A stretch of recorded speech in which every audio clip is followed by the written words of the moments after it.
Hey student, this is Pooja Bhosle here.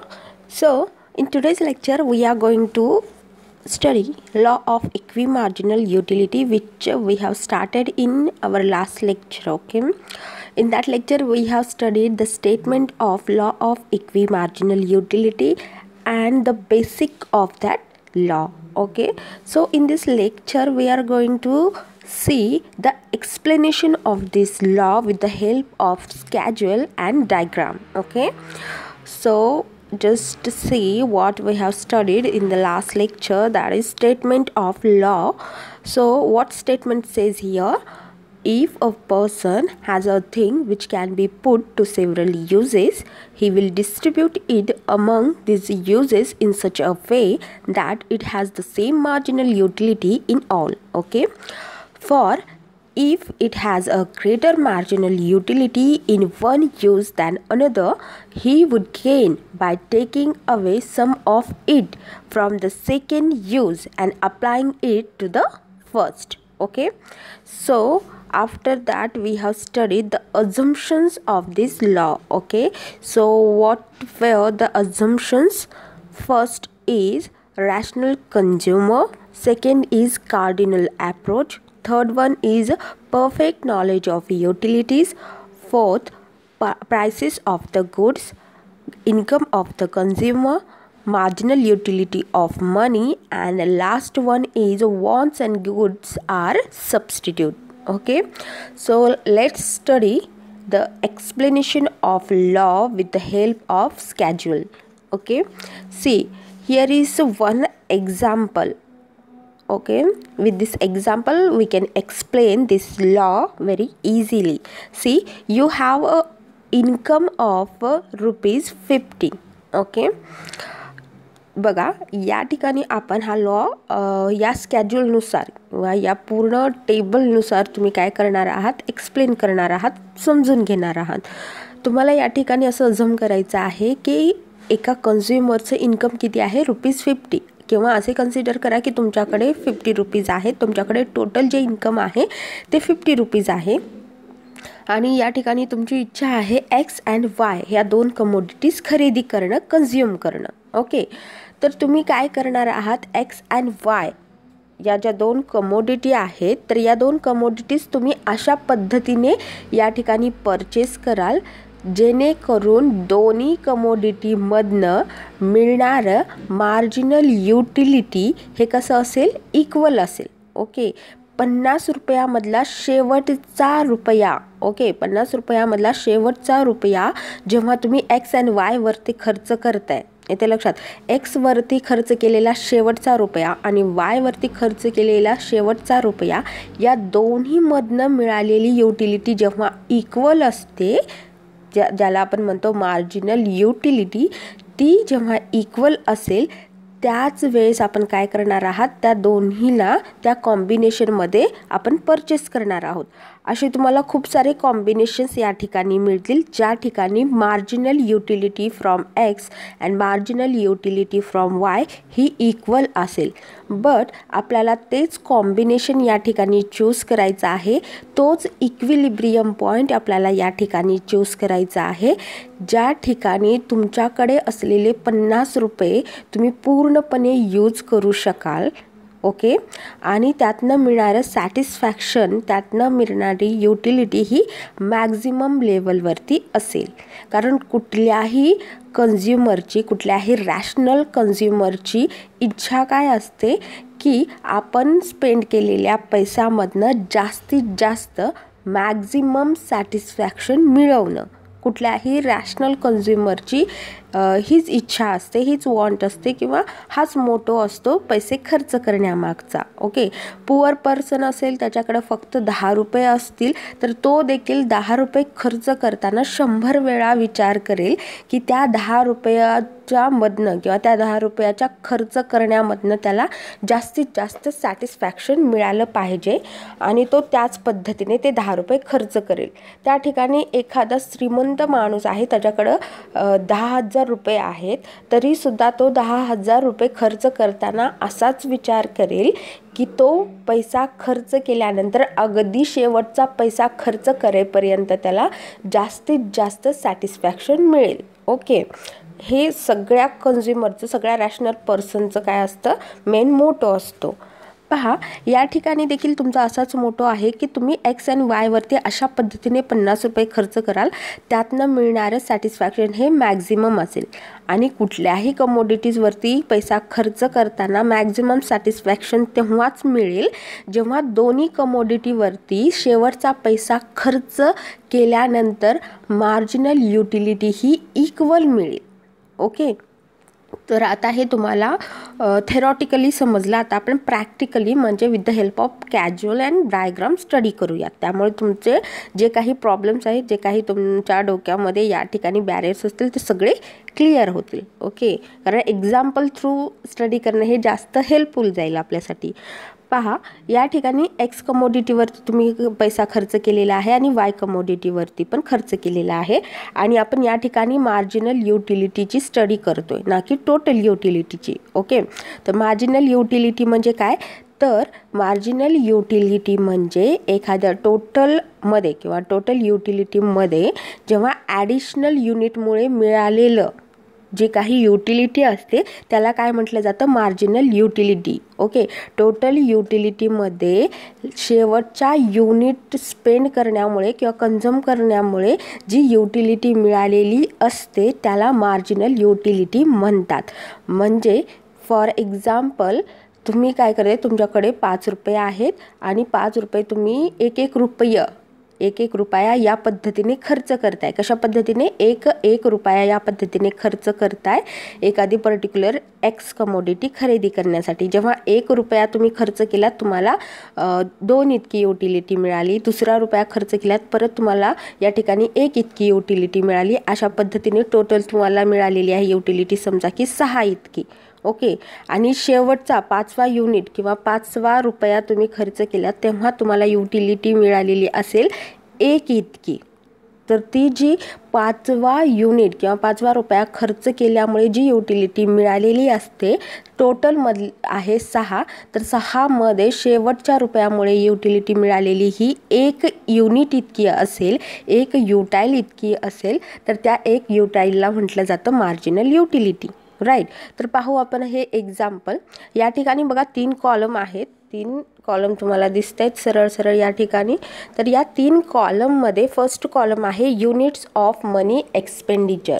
या ठिकाणी तुम्ही 10 रुपयांनी खर्च करताय. पहा, 10 रुपीज फर्स्टली खर्च केले, त्यानंतर 20 म्हणजे काय, तर फर्स्ट 10 अँड देन आणखीन 10 रुपीज तुम्ही खर्च केले 20, आणखीन 10 रुपीज खर्च केले 30, आणखी तुम्ही 10 रुपीज ॲड केले 40 अँड देन 50. अशा पद्धतीने तुम्ही खर्च करताय. म्हणजे 1 युनिट हे 10 रुपीजचं आहे या ठिकाणी.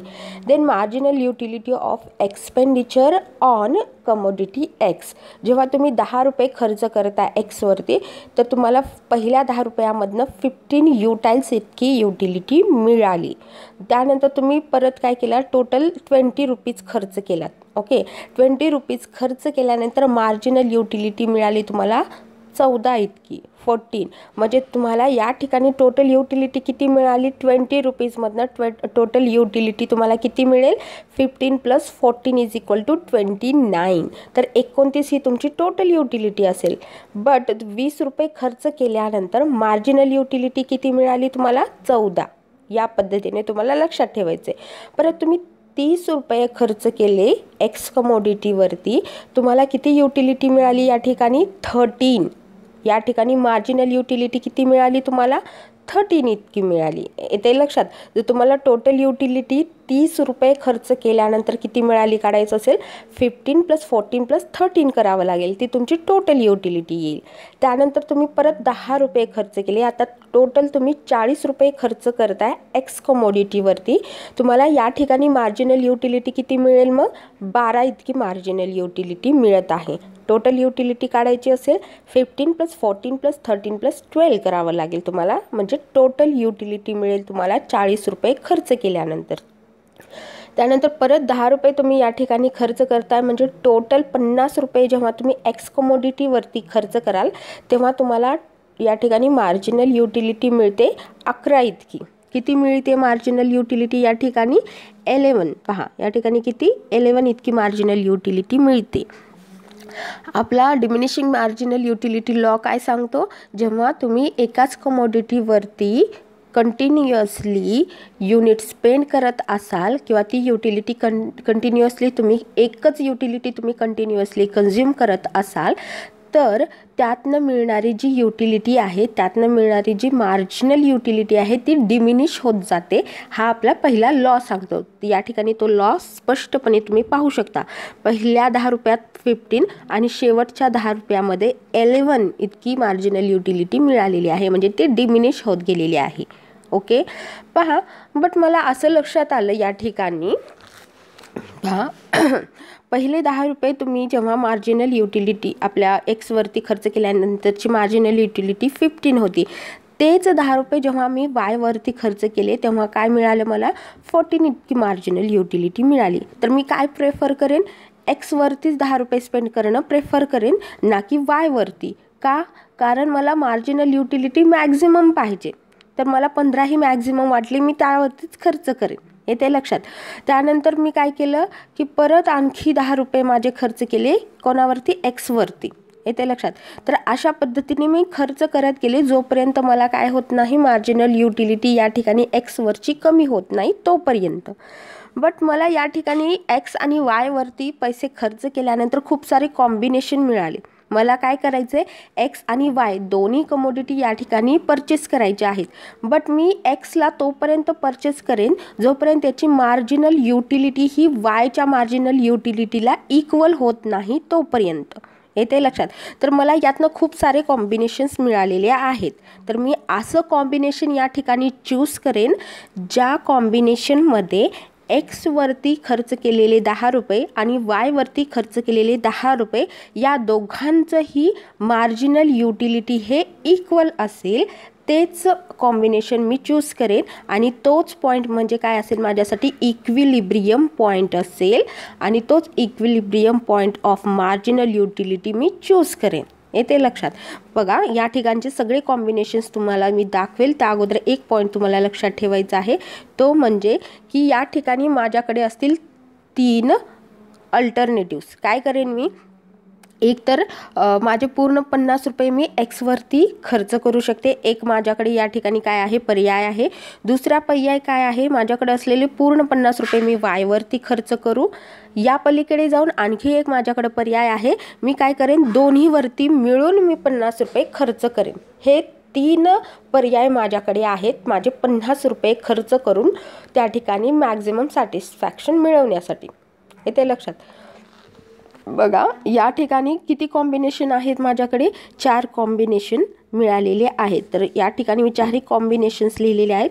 हे आहे फर्स्ट कॉम्बिनेशन, ज्या कॉम्बिनेशनवरती तुम्ही एक्सवरती 10 रुपये आणि वायवरती 10 रुपये खर्च करू शकता. ओके, तर या ठिकाणी प्रत्येकावरती कशा पद्धतीने खर्च करता येतो आणि कशा पद्धतीने तुम्हाला कॉम्बिनेशन बनवता येतात ते सगळे आपण स्टडी करू. तर हे 4 कॉम्बिनेशन आपल्याकडे या ठिकाणी मिळतात. ओके, पहा या ठिकाणी मी दाखवते तुम्हाला डायग्राम आपल्या स्केड्यूलमध्ये कॉम्बिनेशन कुठली कुठली आहेत. तर फर्स्ट कॉम्बिनेशन कशा पद्धतीने तयार करतोय आपण? मार्जिनल युटिलिटीनुसार तयार करतोय. ज्या ठिकाणी मार्जिनल युटिलिटी इक्वल असेल एक्स एन वायवरती ते तुमचं कॉम्बिनेशन असेल. फर्स्ट कॉम्बिनेशन आहे 14-14 हे. ओके, दोन्हीची ही मार्जिनल युटिलिटी जेव्हा इक्वल असेल त्याला तुम्ही काय म्हणाल? Equilibrium point of marginal utility. हे तुमचं फर्स्ट कॉम्बिनेशन होईल. सेकंड आहे 13 marginal utility from x and 13 marginal utility from Y. तर हे दुसरं कॉम्बिनेशन असेल. तिसरं कॉम्बिनेशन आहे 12 utility from x and 12 utility from Y. हे तुमचं थर्ड कॉम्बिनेशन असेल. त्यानंतर 11 marginal utility from x and 11 marginal utility from Y. असे माझ्याकडे किती? 4 कॉम्बिनेशन्स या ठिकाणी मिळालेले आहेत. तर मी 4पैकी एक कॉम्बिनेशन या ठिकाणी काय करेन? पिकअप करेन. येते लक्षात.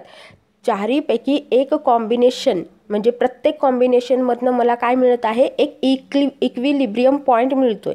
इक्विलिब्रियम पॉईंट म्हणजे काय, तर एक्समधनं मिळालेली मार्जिनल युटिलिटी आणि वायमधनं मिळालेली मार्जिनल युटिलिटी ज्या ठिकाणी इक्वल असते, एकाच पॉईंटला येऊन थांबते, त्या पॉईंटला इक्विलिब्रियम पॉईंट म्हटलं जातं. तर असे माझ्याकडे 4 पॉईंट्स मिळालेले आहेत. आता या चारीपैकी कोणता पॉईंट हा बेस्ट असेल माझ्यासाठी पहा. पहिला कॉम्बिनेशन काय सांगतो आपल्याला, तुम्हाला खर्च करायचे आहेत 20 रुपये. पहा या ठिकाणी जेव्हा तुम्ही 14चा विचार करताय, हे 14 जे या ठिकाणी मार्जिनल युटिलिटी आहे 14 वालं कॉम्बिनेशन, तर या ठिकाणी एक्सवरती किती स्पेंड करायचे तुम्हाला, 20 रुपीज स्पेंड करायचे आहेत आणि वायवरती किती स्पेंड करायचे आहेत, 10. तर बघा किती खर्च करताय तुम्ही या ठिकाणी, 30 रुपीज खर्च करताय. येते लक्षात. 30 रुपीज खर्च करताय म्हणजे तुम्ही पूर्णपणे या ठिकाणी तुमचं इन्कम कन्झ्युम केलेलं आहे का, किंवा पूर्णपणे तुम्ही तुमच्याकडे असलेले 50 रुपीज या ठिकाणी स्पेंड केलेत का, तर नाही. म्हणजे 50 रुपयाचा यूज करून मॅक्झिमम सॅटिस्फॅक्शन मिळवले का, तर नाही. तर हे कॉम्बिनेशन माझ्यासाठी बेस्ट असणार नाही. Look at the next one. या ठिकाणी आहेत 13 इतकं काय मिळालेलं आहे मला या ठिकाणी, मार्जिनल युटिलिटी मार्जिनल सॅटिस्फॅक्शन मिळालेलं आहे. आणि वायमधनं पण 13, हे कॉम्बिनेशनमधनं पाहू आपण. 13 मिळवण्यासाठी मला एक्सवरती किती रुपये खर्च करावे लागले, 30 रुपये खर्च करावे लागले. आणि वायवरती मला 13 मिळवण्यासाठी किती रुपये खर्च करावे लागले, या ठिकाणी पहा 20 rupees. So 30 + 20 rupees is equal to किती, 50. तर मला काय मिळाले या ठिकाणी, 50 रुपीज इतके सॅटिस्फॅक्शन मिळालेलं आहे. ओके, तर 50 रुपीज इतकं सॅटिस्फॅक्शन, 50 रुपीजमधनं किती सॅटिस्फॅक्शन मिळालं मला, मार्जिनल युटिलिटी 13 इतकं. Now look at the next combination. पहा या ठिकाणी 12चा विचार करू. आता आपल्याकडे हे कॉम्बिनेशन आहे 12 वालं.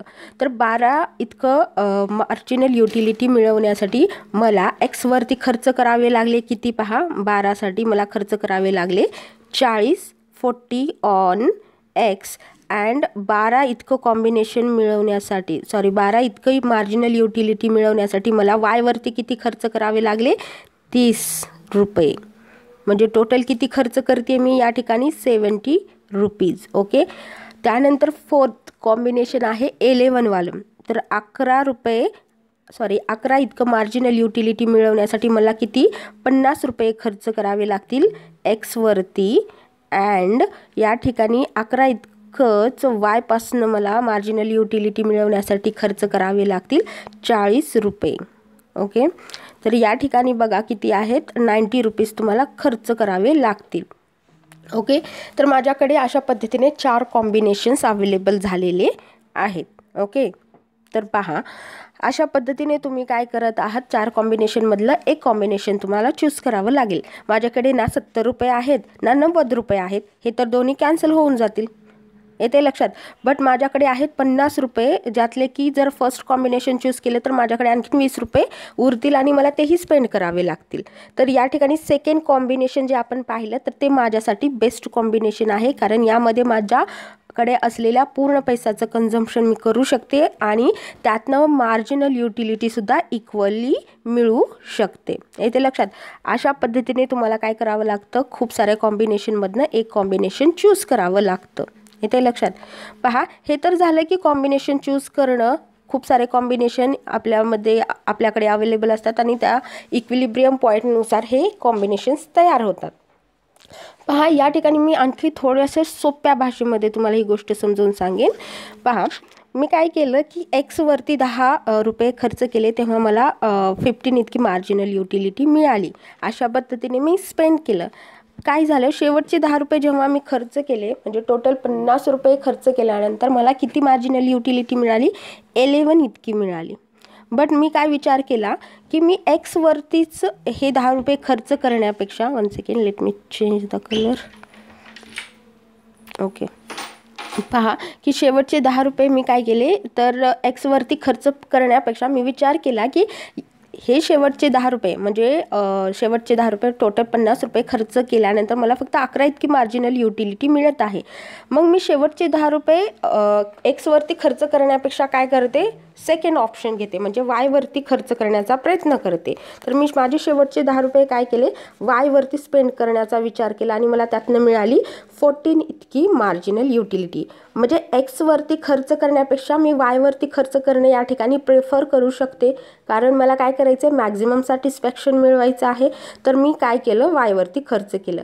परत मी विचार केला की हा जो फोर्थवाला आहे, इथे मी जेव्हा 10 रुपये खर्च केले ते देखील मी काय करते, वायवरती खर्च करून पाहते. तर मला काय मिळाले की हे जे फोर्थवाले 10 रुपये आहेत ते खर्च केल्यानंतर मला किती, 12 इतकी युटिलिटी मिळाली.